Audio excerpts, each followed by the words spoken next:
Pessoal, vamos lá, continuação do vídeo anterior, só que agora eu quero falar em algo bem interessante, tá? Muito importante, chamado de produtividade marginal do capital. Então, só recapitulando aqui o nosso exemplo, onde uma pessoa qualquer decide abrir mão do seu emprego aí, onde ela ganhava R$ 1.400, tá? Então, ela vai trabalhar em casa fazendo massa de pizza para vender e ela espera em casa ganhar não só esses 1.400 que ela está abrindo mão, mas também recuperar o valor que ela investiu aí ao longo do período de pelo menos um ano, né? E recuperar esse dinheiro com uma taxa de juros em cima e ainda ganhar um pouco de dinheiro a mais. A gente já viu que tudo isso aconteceu, mas é interessante a gente ver aqui uma coluna da tabela de produção, que é essa coluna de custo variável, tá? É muito comum dentro de uma fábrica, de uma unidade fabril, ocorrer a seguinte situação, tá? Quando iniciamos a produção, tá? As primeiras unidades aí, a primeira, ela costuma ter um valor mais elevado. A partir da segunda, terceira, quarta, quinta unidade, sexta, sétima, enfim, depende muito da situação, dos insumos que foram utilizados, custos de produção, máquinas e tudo mais, mas a gente vê o seguinte, que é comum a gente ver que o custo de produção ele varia, tá, à medida que a quantidade produzida varia. Por exemplo, se nós plotarmos um gráfico aqui, ó, na quantidade produzida, a gente vai ver esse comportamento aqui, ó. A quantidade produzida ela está crescendo linearmente, tá? Ela está crescendo a taxas aí praticamente constantes. Só que quando a gente plota um gráfico aqui, ó, para a curva de custo variável, tá? Nesse exemplo aqui, a gente vê a seguinte situação. O custo ele está aqui, depois ele vai subindo, subindo, subindo, chega um momento aqui que ele vai crescendo a taxas decrescentes, mas chega um momento que ele começa, opa, chega um momento que o custo ele já sobe demais, à medida que você deseja colocar uma unidade adicional aí, e a gente acaba vendo que a produção, opa, não está dando certo, enfim, que a produção deixa de compensar. Eu vou colocar aqui no gráfico que já tem plotado, só para vocês verem a situação. Olha só, aqui ó, em azul nós temos aqui a quantidade produzida aumentando de forma linear, de forma constante. Contudo, na curva de custo, nós temos a seguinte situação, tá? No começo nós temos o custo de 1,48 para a primeira massa.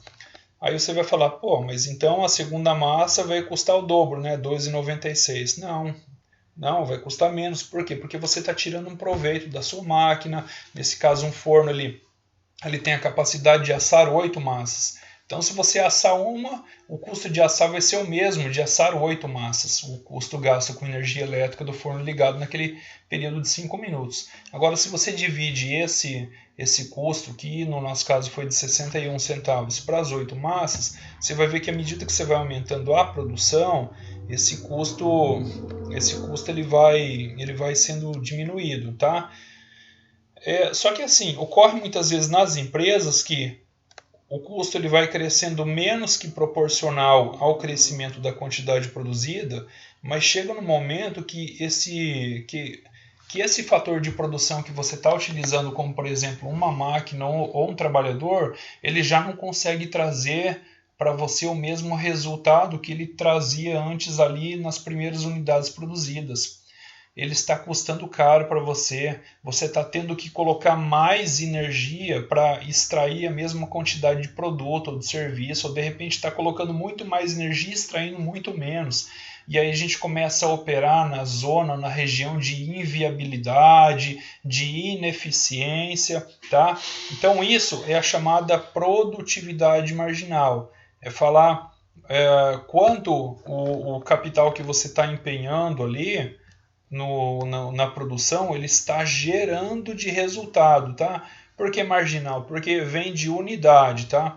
Então, por exemplo, de repente, ó, no nosso exemplo aqui, nós temos que você vai trabalhar durante 8 horas por dia. Nós já vimos aqui que o forno ele precisa ficar ligado por apenas 5 minutos para assar 8 massas por vez. Isso não quer dizer que você vai ficar com o forno ligado o dia todo, não, você não consegue, não dá conta, você tem que fazer outras coisas, você tem que usar parte do seu tempo para preparar essas massas, misturar a farinha com os ingredientes, bater a massa, depois abrir, esticar, colocar nas formas, deixar descansar, crescer para depois colocar no forno, tá? Agora imagine uma situação aqui onde você tivesse que contratar um funcionário.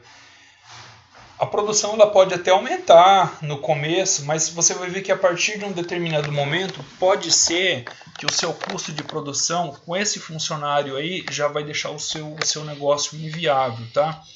Aqui na tabela de produção eu coloquei alguns valores aleatórios a partir da nona unidade de forma proposital, tá? Onde a gente vê aqui que os custos de produção eles estão aumentando mais que proporcionalmente em relação à produção. E a gente vê aqui que até a 11ª unidade, aliás, até a 12ª unidade, onde encontramos o nosso ponto de equilíbrio, que o custo marginal vai se igualar ao preço de mercado, e aí obtivemos o lucro máximo de 2,24, a partir daqui a gente vê que, olha só, uma unidade adicional só está sendo produzida, de 11 para 12. Mas olha quanto que aumentou o custo aqui. Saiu de R$ 11,41 para R$ 13,91. Tá? Aumentou então ali mais que R$ 2,00. Olha só. R$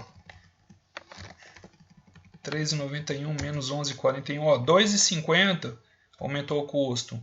E qual foi a variação da quantidade anterior produzida? Olha só, aqui foi de 1,82, aqui foi de 1,39, tá? Vamos ver depois.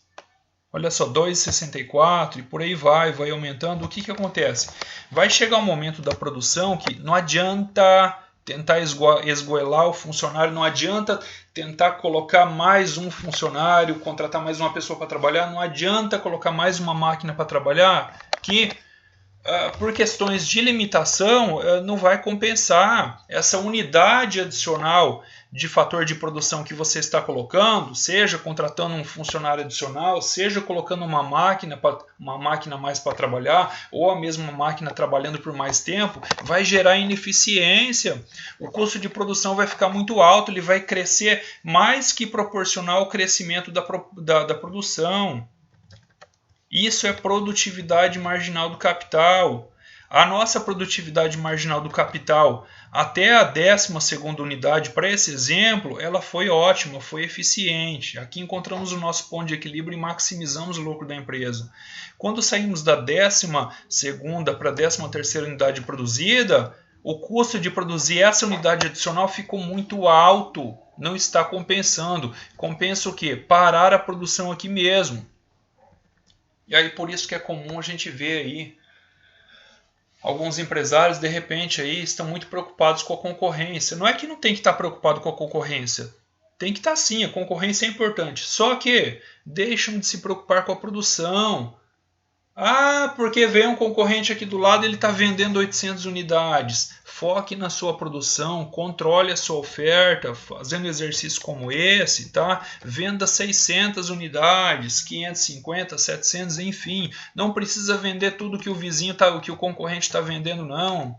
Não precisa produzir um absurdo para ganhar dinheiro. Produza menos, mas com qualidade, ou seja, gastando menos energia. Que energia? Dinheiro que sai do caixa para pagar funcionário, para pagar a energia elétrica que está sendo esbanjada, combustível que está sendo esbanjado. É o que a gente está vendo aqui, tá? Nesses simples exemplos.